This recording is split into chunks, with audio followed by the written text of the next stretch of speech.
Bonjour à tous et bienvenue dans cette nouvelle vidéo de la chaîne Apps & Productivité by Action Agile. Aujourd'hui, nous allons parler des icônes qui apparaissent dans Notion à la gauche du nom de chacune de vos pages ou bases de données, et vous allez voir comment vous pouvez obtenir et créer toute une arborescence qui soit bien claire et bien lisible. Par ailleurs, cela me permettra également de vous présenter une nouvelle fonctionnalité qui est sortie cet été sur Notion, justement au sujet des icônes.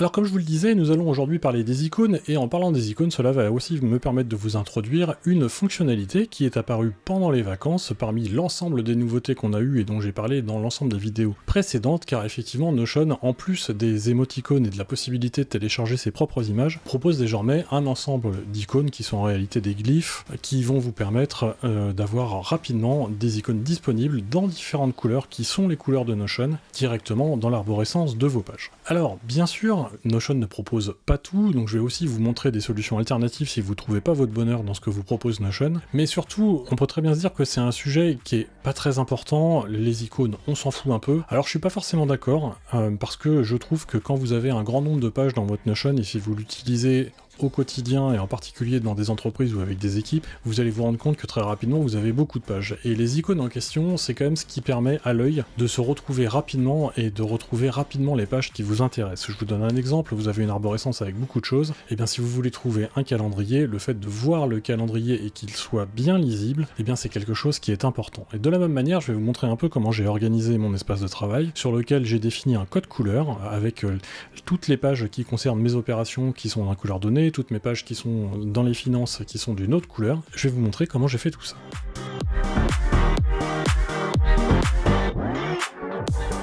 Alors là, ce que je vous affiche à l'écran, c'est mon dashboard, dans sa nouvelle version d'ailleurs, que je vous présenterai dans une des précédentes vidéos, et notamment comment faire un affichage tel que vous l'avez là, avec l'affichage du jour, de la semaine, du mois et de l'année, le tout en complètement automatique et une vision synthétique de ce que vous avez juste en dessous. Donc, alors ce qu'on va voir aujourd'hui, et la question qui m'avait été posée, c'était comment obtenir des icônes que l'on met ici dans son arborescence, et avoir quelque chose comme ça qui soit bien lisible, et ça c'est important parce qu'effectivement ça permet de retrouver rapidement son information, ou en tout cas du premier coup d'œil. Alors ça va me permettre de vous introduire une nouvelle fonctionnalité de Notion qui elle aussi a été faite pendant les vacances d'été. Et bien quand vous cliquez sur l'icône ici, vous avez donc la possibilité de rajouter des emojis, c'est ce qu'on a toujours pu faire. Vous avez la possibilité de rajouter une image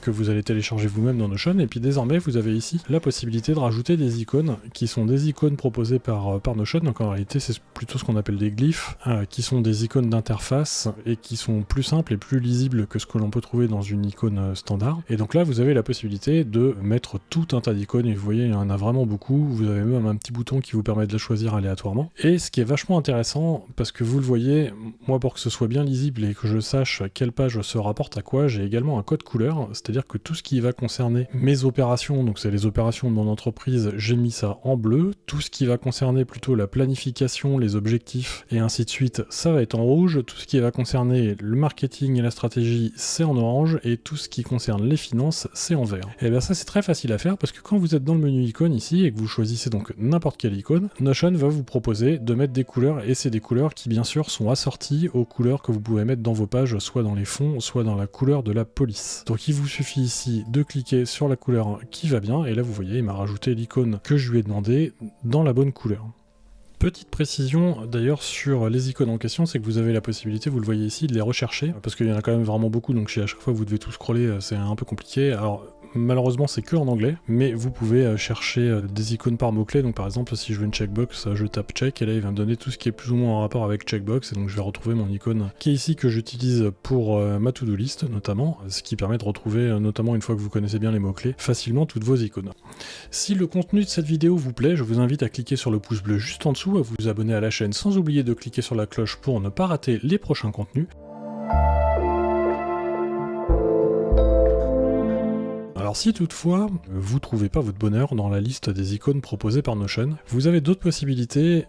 qui sont notamment d'utiliser un site comme celui-là par exemple qui s'appelle Flaticon, mais vous en avez plein d'autres qui font la même chose, et sur Flaticon vous allez là aussi trouver aussi bien des icônes d'interface, donc c'est ce qu'on a ici, et ça c'est assez proche de ce que propose Notion, mais du coup vous allez retrouver d'autres icônes d'interface que ceux qui sont présents dans Notion, donc ça vous permet d'élargir votre choix. Alors pour que ce soit vraiment comme dans Notion et que votre interface soit assortie, ce qu'il faut faire c'est ici vous sélectionnez fixe, comme ça vous allez avoir que des icônes qui sont remplies, ce qui est le choix qu'a fait Notion également, et une fois que vous prenez une icône, donc par exemple si on prend l'icône maison, alors ici elle est proposée qu'en noir, mais vous avez la possibilité ici d'indiquer un code couleur qui va correspondre bien, à la couleur de Notion, donc par exemple ça c'est le bleu de Notion, et comme ça après vous pouvez le télécharger dans le format que vous voulez, et une fois que ça c'est fait, donc on va le prendre en exemple, je vais le télécharger en SVG, et quand je retourne dans Notion, et bien ici vous recliquez sur l'icône, vous allez dans personnaliser, vous faites charger un fichier, je vais récupérer celui qu'on vient de télécharger,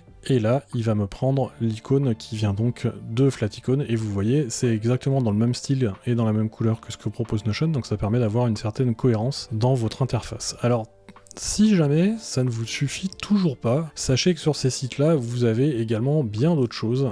Il y a également beaucoup d'icônes qui sont organisées par thème, et alors là vous allez vraiment pouvoir trouver votre bonheur parce qu'il y a absolument tout. Vous avez la possibilité, par exemple si on veut un icône de calendrier qui soit un peu plus fourni que celui qui est proposé par Notion, vous allez avoir tout ça, et donc là vous faites la même chose que tout à l'heure, c'est-à-dire qu'ici vous cliquez sur remplissage, comme ça va vous donner que des icônes qui sont remplies. Donc par exemple celui-là, c'est un icône qui irait bien parce que ça ressemble un peu à un glyphe, il n'y a pas trop de couleurs, pas trop de détails, vous faites comme tout à l'heure, c'est-à-dire vous faites modifier l'icône, vous choisissez le bleu, vous faites télécharger, hop, il va vous proposer les mêmes formats, vous l'uploadez dans Notion tel qu'on l'a fait juste avant, et vous verrez, ça vous permettra d'avoir toutes les icônes que vous voulez directement dans votre Notion, et du coup d'avoir une arborescence de vos pages qui est très claire et dans laquelle vous allez pouvoir retrouver rapidement toutes les informations dont vous avez besoin.